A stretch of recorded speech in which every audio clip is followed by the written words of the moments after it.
that serve God in truth and in faith that I have ever known, I have never seen their children begging. I have never. You know, so many times, some people doesn't reason too much. Me, I go to reason.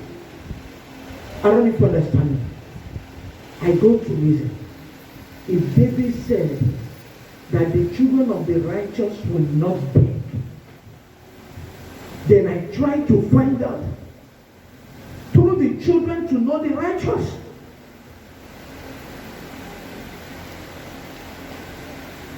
And the people I know that have consistently serving God, they are not pastors. So because so many pastors' children are suffering because their father and their mother have stained their tail on the pulpit. I'm talking about people that are working for God and they are not interested in this life. When I talk about Mike, I talk about pastors, reverends, whatever that fight for Mike. They are not interested in Mike, but they are interested in God they are serving. I have made research over it and find out that their children is the same. Even though that some of them have died. I was looking at one of our elder in my father's village, Dekama.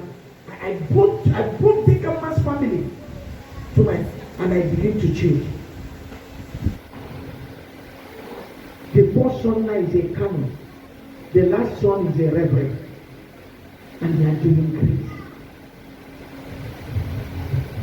The twins are doing great in the United States. Their sisters are doing great.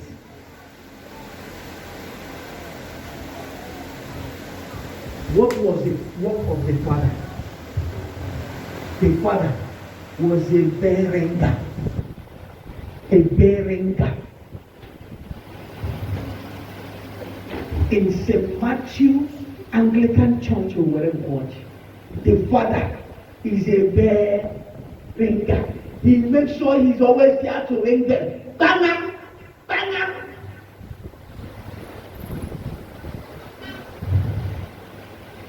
I was born to see Dekama as a bell ringer, and he rings the bell until the day he died.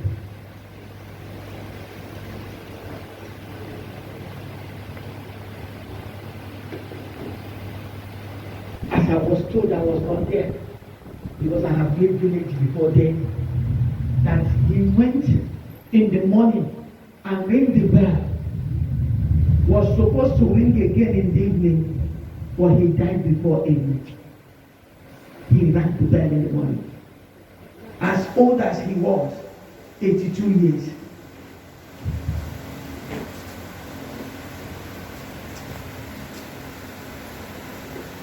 As old as he was, he still uses walking stick and go miles with leg to go and do the work of God.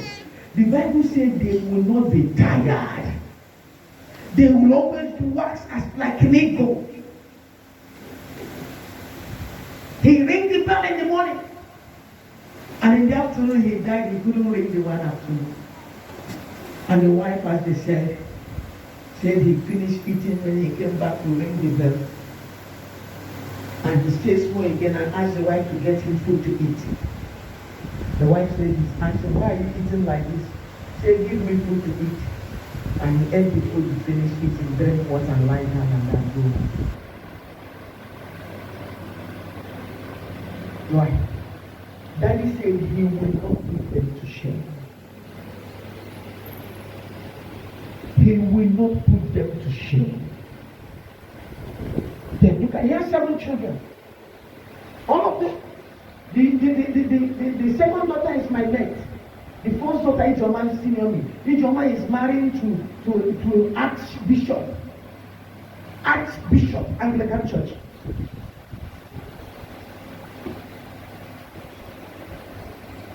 I said I sat down to think, to reason what this Bible said. Is this true in our generation? And I have to stretch my mind to people I know. And I find out there is benefit in serving God for my children and my children's children. I always say, Father, let me bear the work for them. Give them grace for a true harvest.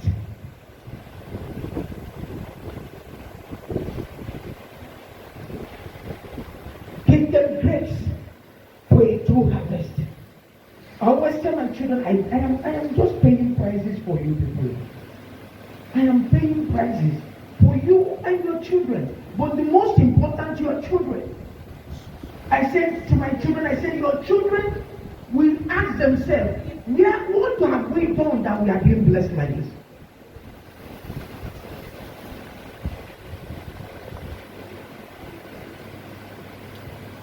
My son will say to me, Mommy, you are not okay, lie down. I said, I'm paying the price for your children. If I lie down, they will lose one blessing. I'm paying the price for them. So that tomorrow, tell them that their grandmother paid the price for them.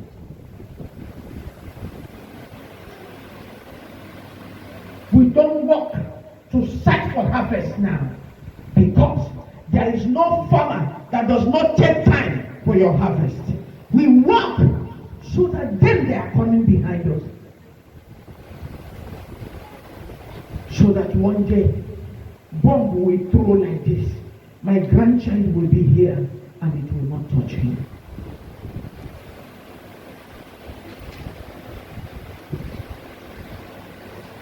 So that there will be a fatal accident somewhere and my grandchild is inside that motor and he come out and they say he's the only one that was saved.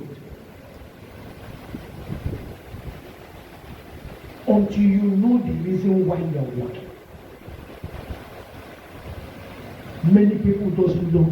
They think they are working for man. They are looking unto man and they are working. No way. Who go looks nobody.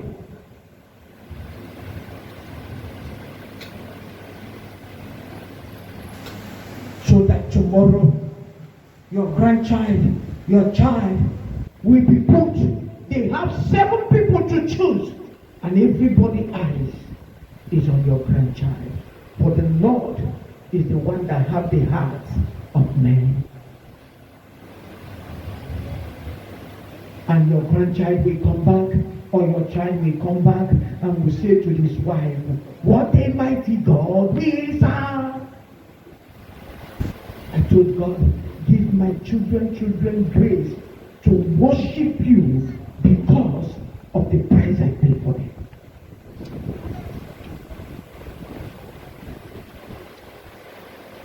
One thing I know, that what you have now, you finish it. What you have that will stay for ages does not finish. A man plants coconut. What is it called? Plant corn. And on the day of harvest, he used cutlass and he cuts it off and he took it. And a man plants palm tree. On the day of harvest, he climbs up and collects the harvest, and the tree bears more. Whose own is better? I'm not sowing corn. I am sowing things that stays 100 years.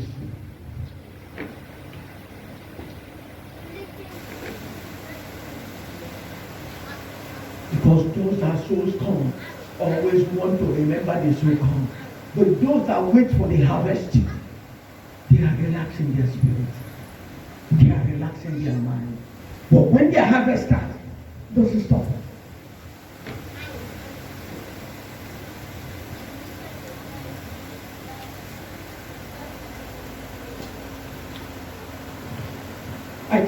Last time I traveled, I went to my grandmother's farm. I still see the palm tree that we used to cut when I was small. seasons. And my auntie still tell me that they just caught it last 2 weeks.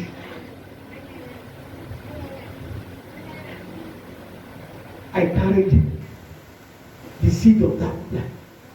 And my grandmother was simply telling me that that palm tree is in your hand. I will go by the palm tree. I see it. Say, Jim, I'm not going to go to the Sheba. I'm going to the Moko. I guys have had it. I don't want to him. Talk less of me. My grandmother is telling me that that palm tree, senior her. Talk less of what? My grandmother died at the age of 116, but the palm tree is still alive. It's a dead palm tree.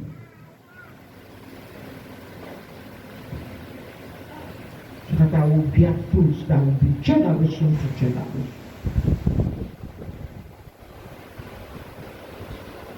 There's so many people, they said, because I'm working for God, I'm cleaning temple. God will bless me, bless me, bless me. No. You're not working. You are just a corn. Cut it up, eat it up, it's finished. That is why so many of us, today, you are being blessed. Before you bless again, it will be around 6 months. Don't you know what is happening? It's a corn. Before another blessing comes to your life, it takes another 6 months. Why? You must plant again for you to harvest again.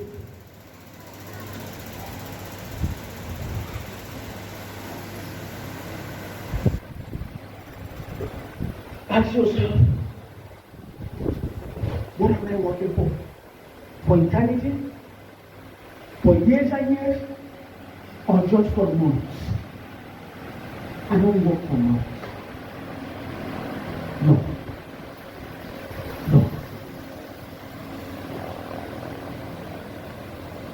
I know my Redeemer liveth. Yes, I know my Redeemer liveth. Don't be a meek Christian. Don't be a donkey Christian. Don't be an okra Christian. Don't be a corn Christian. But I find that thousands of Christians, that is what they want. This month, you make money. You say, wow. You finish your harvest and plant again before you have another harvest. You know, until we understand the spiritual things. I don't even understand. Until we understand what? The spiritual what? Things. Those that are planting palm tree, they don't disturb themselves. Those that are planting corn, immediately the harvest finished, you see it in their body. You see it in their movement. You see it in their character. I have finished my harvest. I have planted again. God, oh please, God, please, please. Those that plant palm tree doesn't say please. They know it will surely grow.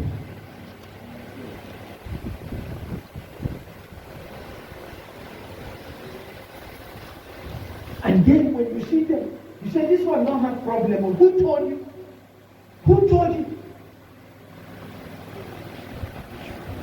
They are quiet because they understand the season. They don't disturb. You don't see it in their face. You don't see it in their character because they understand the season. That when the season comes, it's every month. Watch palm tree. This one comes out first. This one comes. This one comes. This one comes. They give each other monthly interval. Something 2, 3, but monthly interval.